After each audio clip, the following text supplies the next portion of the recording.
Bonjour à tous, je suis maintenant au sud de la France, dans une région de lacs et de forêts très très belle, chez Clotilde Vénère. Bonjour Clotilde, merci beaucoup. Merci Duarte. Bon, Clotilde, comme j'ai dit, nous sommes chez vous, au milieu de la forêt, et j'ai la tentation jungérienne de vous demander s'il s'agit d'un recours aux forêts. Oui, oui, complètement. J'ai déménagé récemment et donc on est dans une époque de décadence et il y a de nombreux Français qui ne supportent plus leur pays, qui ne supportent plus ce naufrage euh, à tout point de vue et qui décident de quitter la France et d'aller en Europe de l'Est pour trouver des lieux plus préservés. Et je trouve ça dommage d'abandonner notre pays. Jamais, pour moi, il est hors de question d'abandonner la France, mais il y a des lieux encore préservés en France et des régions sauvages où certaines populations n'aiment pas habiter et où les vrais Gaulois retrouvent leurs racines, leur âme profonde. Et Dominique m'avait fait découvrir Junger, et chez Junger, il y a ce recours aux forêts en permanence, le rebelle qui fuit la décadence du monde moderne, qui fuit ses nuisances pour se retrouver, pour retrouver son âme, mais sans abandonner son pays pour autant. Parce qu'il ne faut pas abandonner notre pays. Rien n'est jamais perdu, mais on a besoin aussi de lieux de beauté et on a besoin de ressourcement. C'est bien de rappeler que vous êtes la veuve de Dominique Vénère et je crois que un des messages que Dominique Vénère nous a laissé, c'est de refuser toujours le fatalisme. Et je viens d'écouter que la France existe encore, c'est-à-dire l'Europe, notre Europe existe encore. Oui, il existe. Dominique avait horreur du fatalisme, avait horreur de ce pessimisme. Il y a une espèce de dandysme dans les milieux de droite, de pose qui consiste à dire tout est foutu. Et pour moi, pour Dominique, il trouvait que c'était un esthétisme décadent, que c'était aussi une forme de lâcheté. Et s'il était en vie, qu'est-ce qu'il dirait? Il dirait, mais non, votre devoir c'est de vous battre. Et même si tout est fichu, vous devez vous battre jusqu'à la mort. Il ne penserait pas que tout est fichu. Il y a plein de signes qui montrent que les Européens se réveillent dans toute l'Europe. Il y a des révoltes. Ça ne va pas se passer sans casse, ça ne va pas se passer sans douleur, mais c'est un signe très positif. Quand il parlait de la dormition des Européens, en ce moment, on voit que les Européens sortent de leur dormition. Mais je crois que le drame des Européens depuis la fin de la Seconde Guerre mondiale, depuis 70 ans, c'est d'avoir vécu sous une espèce de totalitarisme de l'édredon, du confort.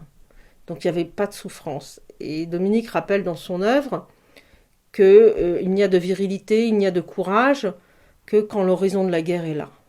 Et l'horizon de la guerre, quel qu'il soit, est là. Il est en Europe, entre l'Ukraine et la Russie, mais il est dans nos banlieues. Le danger, il est là, et c'est ce danger qui va réveiller des ardeurs endormies sous la consommation. La consommation, l'individualisme avait tué toute forme d'énergie, toute forme de courage viril ou de courage féminin, et c'est les épreuves qui réveillent. Donc, de ce point de vue, il ne faut pas être pessimiste. Après, dire que ça va être facile, non, ça ne sera pas facile. Il y aura beaucoup du sang et des larmes, hein, comme aurait dit Churchill. Mais c'est pas passé. Par contre, nous sommes dans une période difficile et il faut se battre, mais il faut aussi avoir des lieux de refuge. Des lieux où se ressourcer, des lieux où on est entouré de beauté, où on est entouré d'une vie comme si on vivait à l'époque de nos ancêtres les Gaulois, où rien n'a changé. Des lieux où souffle l'âme de nos ancêtres. Des lieux qu'aurait pu adorer Henri Vincenot. Et il y en a plein en France. Et paradoxalement, ils sont souvent dans la soi-disant diagonale du vide. C'est dans les coins, les régions les plus pauvres de France qu'on trouve ces lieux préservés, avec des paysages magnifiques. Et il faut les réinvestir euh, comme, euh, comme une frontière, comme une limesse pour se ressourcer Et puis pour repartir au combat, quelque type qu'il soit, enfin ne jamais abandonner son pays, c'est la dernière chose à faire. Et vous croyez vraiment que nous sommes à l'heure d'un réveil européen? Oui, je pense que la France sera le dernier pays. Là, il y a une révolte en Angleterre qui devient... Les Anglais, là, montrent une vigueur que les Français n'ont pas pour le moment. Mais bon, rien n'est... Pour reprendre l'expression de Dominique, l'imprévu dans l'histoire. Hein. Il suffit d'un événement qui fasse basculer beaucoup de choses. En Espagne, il y a des révoltes, partout. Partout. Dans les pays nordiques où ils n'étaient pas du tout... ils étaient ils étaient envahis par le libéralisme. Enfin, les Norvégiens, les Suédois, il y a des révoltes. Partout, il y a des révoltes. Les Européens ne supportent pas cette invasion migratoire. Ils ne supportent pas d'être remplacés. C'est-à-dire, on a qu'une terre. Si on perd cette terre, qu'est-ce qui nous restera? Rien. Ouais. Il n'y a pas de terre de remplacement. Donc c'est une menace existentielle, il n'y a pas à discuter. Mais simplement, certains, après 70 ans de paix, de société de consommation, disent « Ah, bah, je ne suis pas bien en France, donc je vais partir à l'étranger. » C'est monstrueux de dire ça. L'idée de la tribu du mondialisme. Voilà. Pour moi, c'est impensable. Alors, aller travailler à l'étranger 2-3 ans pour des raisons professionnelles, oui, ça s'entend très bien. Mais dire, ah non, mon pays est envahi, donc je vais ailleurs. Enfin, c'est la trahison absolue. C'est la même chose que dire, j'ai pas de pays, j'ai pas d'identité. C'est-à-dire, je n'ai aucune identité. Bon, Clotilde, merci, parce que à cause de vous, j'ai eu le privilège de lire les derniers carnets de votre mari, de Dominique Venner, et j'ai trouvé quelques passages que j'ai bien aimés, parce que Dominique, il parle de Roberto de Moraes, son ami, un grand ami portugais de Dominique, mais aussi mon ami. C'est curieux parce que vous me disiez que Dominique et Roberto Moraes se parlaient au téléphone souvent, mais en même temps, vous avez conseillé à Dominique un livre qui s'appelle L'élégance du hérisson de Muriel Barbery, et je vois que Dominique Venner a conseillé ce livre-là à son ami Roberto Moraes. C'est une très belle histoire. Ça me fait très plaisir. Et alors, pour mieux comprendre l'ironie de cette histoire, Muriel Barbery, c'est une romancière française, elle est agrégée de philosophie, elle vient pas du tout de notre milieu, mais on sent qu'elle a été profondément influencée par la philosophie de Nietzsche et de Schopenhauer. C'est une romancière qui a un très très beau style, c'est une langue française magnifique. Et moi j'étais abonnée au journal Elle, ça fait rire, mais j'ai toujours lu il faut lire nos adversaires, hein, il ne faut pas vivre enfermé dans notre milieu. Et comme j'étais abonnée à Elle, je faisais, quelquefois je découpais des articles que je donnais à Dominique. Donc tout le monde rit quand je dis que Dominique lisait des articles de Elle. Et dans ce journal, ils avaient fait une recension de ce livre. Et ce livre est absolument extraordinaire. Puis c'est l'histoire d'une petite fille en quête de sens et qui est révoltée contre la médiocrité bourgeoise. Et elle va faire des rencontres improbables d'une gardienne éprise de philosophie, d'un habitant de l'immeuble qui est un japonais richissime et esthète. Et à travers ce livre très drôle, très très drôle, il y a toute une réflexion sur le sens de la vie, avec de nombreuses références à Nietzsche, à Schopenhauer. Alors, ça se termine bien, mais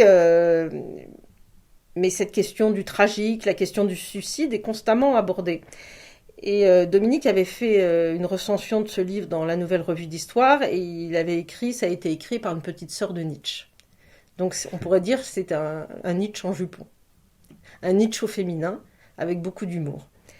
Et si Dominique en a parlé à Roberto de Moraes, ça veut dire qu'il aimait beaucoup Roberto ou qu'il l'appréciait beaucoup, parce que c'est pas un livre pour les gens du milieu de droite, c'est pas un livre pour droitards, comme on dit, c'est un livre qui est inclassable, hein. Il n'est ni de gauche ni de droite, et c'est un livre qui l'avait touché beaucoup, et il a dit à Roberto de le lire, c'est qu'il pensait que Roberto de Moraes devait avoir une grande sensibilité et aussi une grande ouverture d'esprit, que c'était pas un vieux militant radotant tout le temps les mêmes histoires. Et donc c'est un grand, à mon avis, c'est un signe d'une grande amitié et d'une grande complicité. Et bon, à titre personnel, j'entendais souvent Dominique au téléphone avec Roberto, et au moment de sa mort, il a été très peiné. Et ce qu'il écrit sur lui dans son carnet est très touchant. Dominique, bon, de nombreuses personnes sont mortes et il ne notait pas toujours des réflexions sur la personne qui venait de mourir.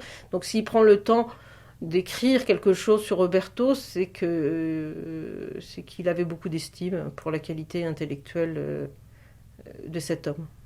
Non, c'était vraiment touchant et bon, et pour moi, c'était une très belle lecture, évidemment.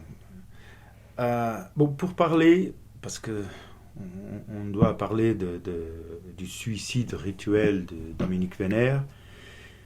Aujourd'hui, est-ce que ça devient finalement un exemple, pas un exemple à suivre évidemment, mais un exemple de combat, de l'idée, comme vous avez dit à notre ami Antoine Dresse, qui vous avait fait une très très belle interview, et d'une façon à l'ancienne, comme nos ancêtres romains. Oui, alors comme je l'ai dit à Antoine Dresse, le suicide de Dominique n'a pas été compris, notamment en France après sa mort, mais là ça va faire 13 ans qu'il est mort. Et ce qui me frappe, il a été très bien compris par les Italiens qui ont eu une magnifique réaction. Alors on me dit oui, il n'a pas été compris parce que c'est sacrilège, il s'est suicidé à Notre-Dame, mais les Italiens sont catholiques et ça ne leur a pas posé de problème. On va dire que les Italiens sont beaucoup plus rebelles que les Français, beaucoup moins bourgeois. Mais ce qui me frappe aujourd'hui, c'est que plus le temps passe et plus il est compris. Moi, tous les jours, je consulte, je vais sur X pour voir, et il y a tous les jours des citations de Dominique. Alors je sais, ça fait beaucoup rire, mais dans toutes les langues du monde. Il est devenu le poète de l'identité. Donc j'ai même vu un Turc régulièrement cite des citations de Dominique. J'ai même vu un conte palestinien sur le droit des minorités, le droit à défendre son peuple. Et je trouve ça magnifique. C'est que Dominique, il est compris pas simplement par les Européens, mais il est compris par tous les peuples qui sentent leur identité menacée. Et c'est ça qui me touche le plus. Et comme à mesure que le péril identitaire, le 21e siècle, c'est la question de l'identité. Et plus ce péril identitaire monte, plus cette souffrance des autochtones augmente, et plus Dominique devient présent. Et dès qu'il y a une émeute quelque part, là récemment les émeutes de Belfast, j'ai vu un post avec les photos de Belfast et une citation de Dominique. Il y en avait un qui dit quel est pour vous le plus grand malheur, et donc c'est une citation de Dominique qui dit le plus grand malheur pour moi c'est de ne pas me reconnaître dans mon pays. Et on voyait les émeutes avec une photo des émeutes à Paris suite au PSG.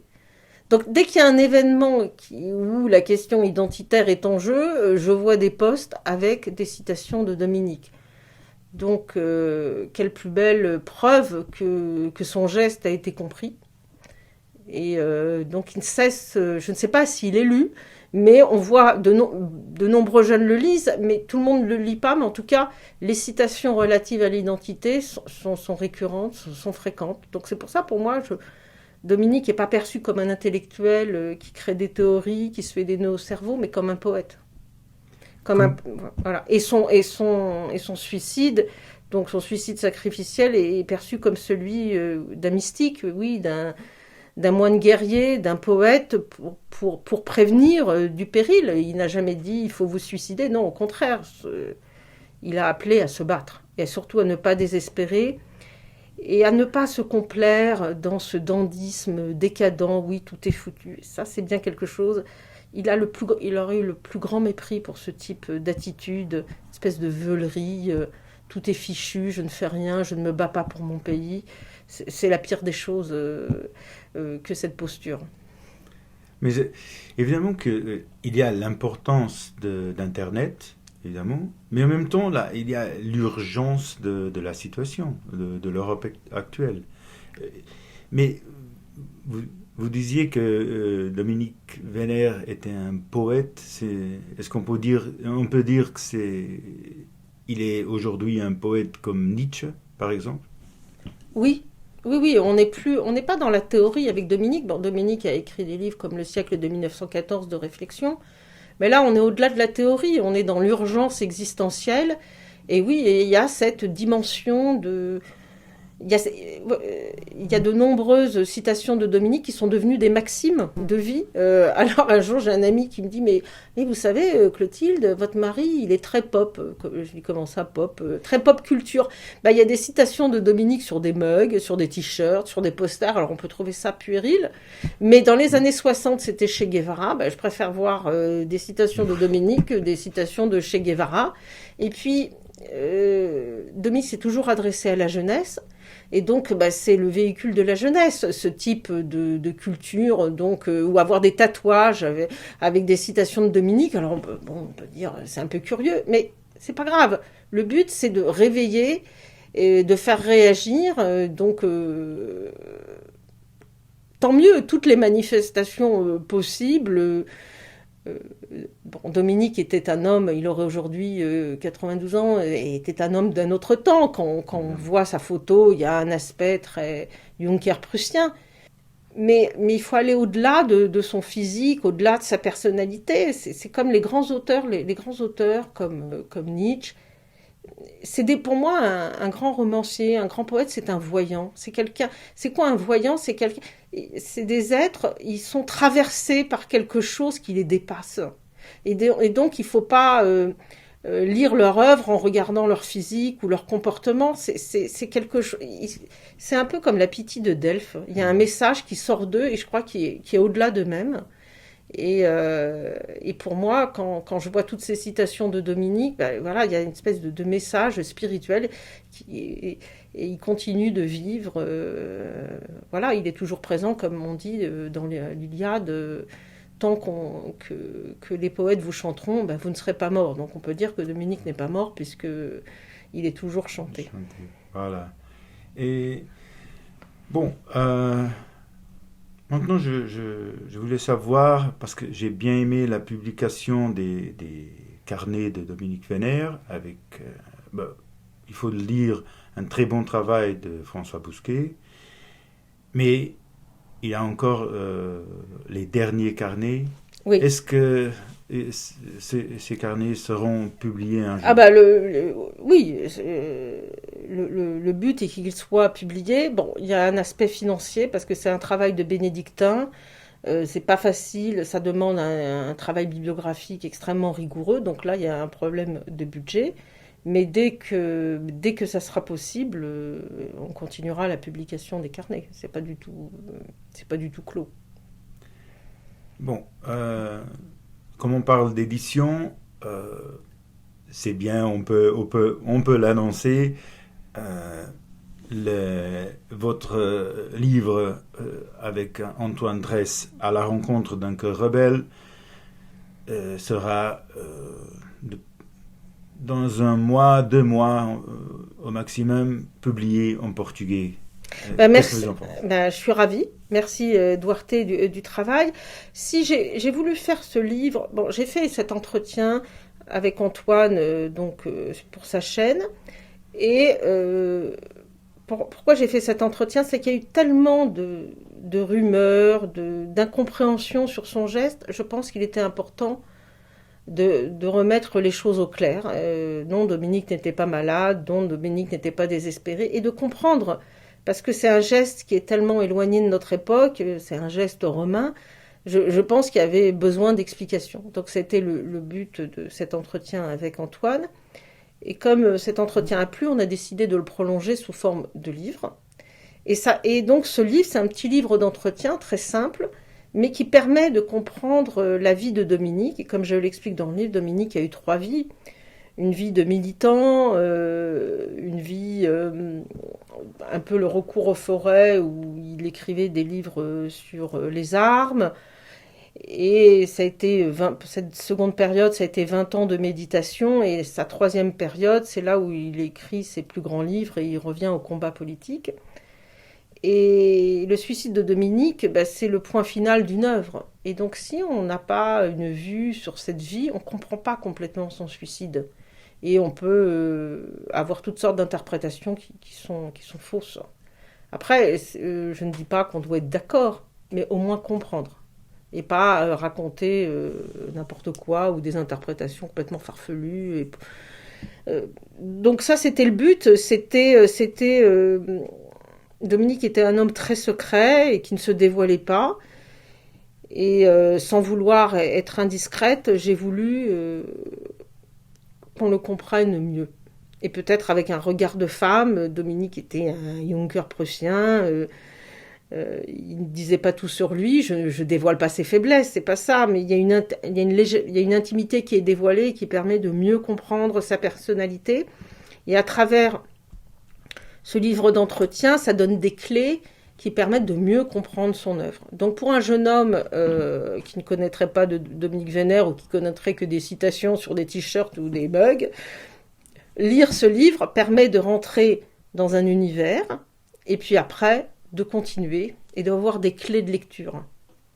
Parce que Dominique a une langue limpide, très claire, mais c'est comme le contenu est riche. Donc, je pense qu'il faut être un peu pris par la main, et donc on commence simplement, et puis après on approfondit les lectures. Et si on veut rentrer dans l'œuvre de Dominique, on peut commencer par mon livre, et puis après on peut lire Le cœur rebelle, Le samouraï d'Occident, et puis aller après vers des livres un peu plus denses, comme Le siècle de 1914, Histoire et tradition des Européens, et puis une fois qu'on a lu ces grands livres, si on aime l'auteur, eh bien on peut lire les carnets. Mais je déconseillerais de lire les carnets en premier. C'est la fin du chemin. Donc de commencer par étapes et puis surtout d'avoir des clés de lecture. Bon, Clotilde, merci beaucoup. Je crois que c'était très bien passé et je vous remercie. Merci Duarte pour votre entretien et puis pour votre travail. À très bientôt. À bientôt.